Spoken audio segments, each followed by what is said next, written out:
Congress party వాళ్ళు ముఖ్యంగా గమనించాల్సినటువంటి విషయం ఏంటంటే హరీష్ రావు చెప్తున్నటువంటి మాట మా వల్లనే కాంగ్రెస్ పార్టీ అధికారంలోకి వచ్చిందని చెప్తుండు. ఇక వైఎస్ ప్రభుత్వంలో 14 నెలలకే మంత్రులుగా రాజీనామా చేశాము. ఇక అసెంబ్లీలో సీఎం రేవంత్ వ్యాఖ్యలపైన హరీష్ రావు స్పందన ఈ విధంగా ఉంది. కాంగ్రెస్ పార్టీ అధికారంలోకి రావడం మా వల్లనే, మా చేతల వల్లనే అధికారంలోకి వచ్చిందని చెప్తున్నటువంటి హరీష్ రావు. ఇక 2004లో కాంగ్రెస్ని అధికారంలోకి తెచ్చినటువంటి ఘనత తమదేనని బీఆర్ఎస్ సభ్యుడు మాజీ మంత్రి తన్నీరు హరీష్ రావు స్పష్టం చేశారు. నాడు చంద్రబాబు చేతిలో కనీసం ప్రతిపక్ష హోదా దక్కకుండా చిత్తుగా ఓడిపోయినటువంటి కాంగ్రెస్ పార్టీకి జీవం పోసింది టీఆర్ఎస్ కేసీఆర్ మాత్రమేనని అన్నారు. ఇక కేసీఆర్కు అవకాశం ఇచ్చింది కాంగ్రెసే అంటూ సీఎం రేవంత్ రెడ్డి చేసినటువంటి వ్యాఖ్యలను తప్పుపడుతూ శనివారం ఆయన శాసనసభలో ఈ మేరకు స్పష్టం చేశారు. ఇక కాంగ్రెస్కు తామే భిక్ష పెట్టామన్నారు. ఇక యూపీఏ కూటమి కామన్ మినిమం ప్రోగ్రాంలో తెలంగాణ ఏర్పాటును చేర్చినటువంటి తర్వాతే యూపీఏలో కేసీఆర్ చేరినట్టు తెలిపారు. ఇక కేసీఆర్కు తొలుత షిప్పింగ్ శాఖ ఇవ్వగా డిఎంకే పార్టీ ఆ శాఖను కోరుకుంటే కేసీఆర్ వదులుకున్నారని గుర్తు చేశారు. ఇక మంత్రి పదవుల కోసం కాదు, తెలంగాణ కోసమే కూటమిలో చేరినటువంటి విషయాన్ని అప్పట్లో కేసీఆర్ స్పష్టం చేశారన్నారు.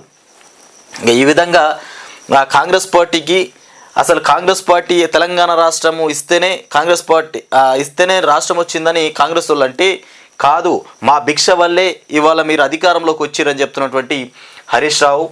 ఇక రేవంత్ రెడ్డి ఏబీవీపీలో ప్రారంభమయ్యి ఇక టీఆర్ఎస్ టీడీపీలో చేరి ఆ తర్వాత కాంగ్రెస్లోకి వచ్చారని, రేపు ఎక్కడ ఉంటారో తెలియదని పేర్కొన్నారు. రేవంత్ రెడ్డి పని ఇది.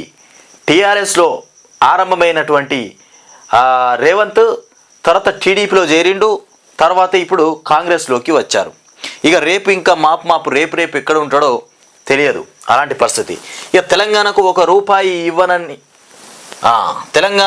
రూపాయి ఇవ్వనని నాటి సీఎం కిరణ్ కుమార్ రెడ్డి అంటే కేవలం తాము మాత్రమే పోరాడామని చెప్పారు. ఇక మంత్రులుగా 16 నెలలు ఏం చేశాం? ఇక దివంగత వైఎస్ రాజశేఖర్ రెడ్డి అప్పుడు వైఎస్ పరిపాలన టైంలో 14 నెలలే మంత్రులుగా చేసినామని చెప్తున్నటువంటి హరీష్ రావు. ఇక దివంగత వైఎస్ రాజశేఖర్ రెడ్డి ప్రభుత్వంలో తాము కేవలం నెలలు మాత్రమే మంత్రులుగా పనిచేశామని హరీష్ రావు తెలిపారు. ఇక పోతిరెడ్డి పాడుతో తెలంగాణకు దక్కాల్సినటువంటి జలాలను రాయలసీమకు తరలించుకోవడం, తెలంగాణను ముంచి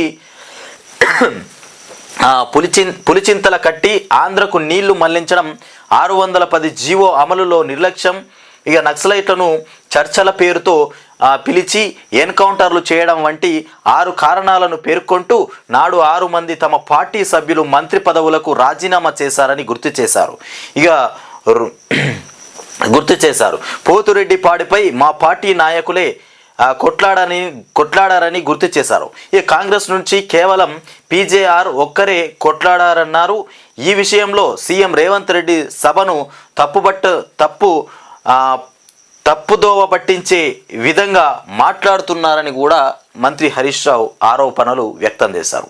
ఈ విధంగా కాంగ్రెస్ పార్టీ అధికారంలోకి వచ్చింది మా వల్లనే అని చెప్తున్నటువంటి హరీష్ రావు, ఇంకొకటి వైఎస్ ప్రభుత్వంలో 14 నెలలు మాత్రమే మంత్రులుగా కొనసాగి ఆ తర్వాత రాజీనామా చేసినామని చెప్తున్నటువంటి హరీష్ రావు, మాజీ మంత్రి హరీష్ రావు.